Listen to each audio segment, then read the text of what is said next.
March 29. సాతాను జోక్యము.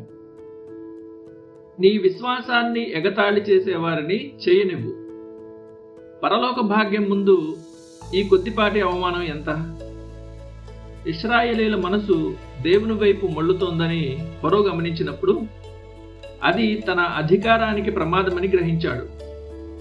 వారి శారీరక కష్టాలను పెంచడం ద్వారా ఆత్మీయ విడుదల వైపు వారు ఆలోచించకుండా చేయవచ్చని భావించి వారి పని భారాన్ని తీవ్రతరం చేశాడు.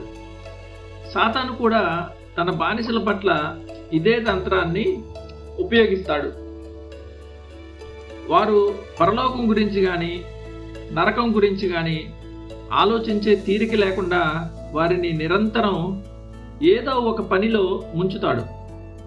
పరిశుద్ధాత్మ ద్వారా కలిగే కృప, కరుణ, మారుమనస్సు వంటి తలంపులు వారి దరికి చేరకుండా వాడు ఎప్పుడూ అడ్డుపడుతూనే ఉంటాడు. దేవుని వర్తమానాన్ని అందించే వారి విషయంలోనూ సాతాను జోక్యం చేసుకుంటాడు. ఇశ్రాయేలీయులను విడిపించడానికి దేవుడు మోషేను పంపినప్పుడు అతడిని ఎదిరించడానికి సాతాను ఎన్నే ఎంబ్రేలను పంపాడు. తిమోతికి వ్రాసిన 2వ పత్రిక 3:8. పౌలు సత్యాన్ని బోధిస్తున్నప్పుడు ఎలుమా అనేవాడు అబద్ధాలతో అడ్డుపడ్డాడు. అపోస్తలుల కార్యములు 13:8. భక్తుల కార్యకలాపాలను గమనించడానికి సాతాను ప్రతి మూలలో తన గూఢచారులను ఉంచాడు.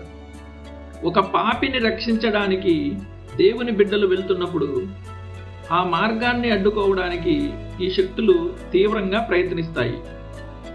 ఓ పాపి, నీవు క్రీస్తును వెంబడించాలని నిర్ణయించుకున్నప్పుడు లోక సంబంధమైన స్నేహితులు, బంధువుల విషయంలో జాగ్రత్తగా ఉండు.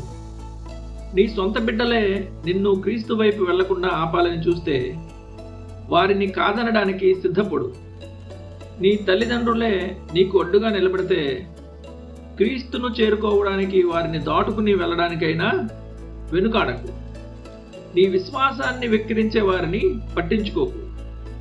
నీ ముఖంపై వారు ఉమ్మినా క్రీస్తు దానిని తుడుస్తాడు.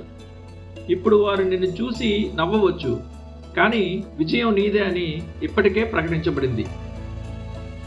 సాతాను పాపులను ఆలస్యం అనే ఆయుధంతో ఆటంకపరుస్తాడు.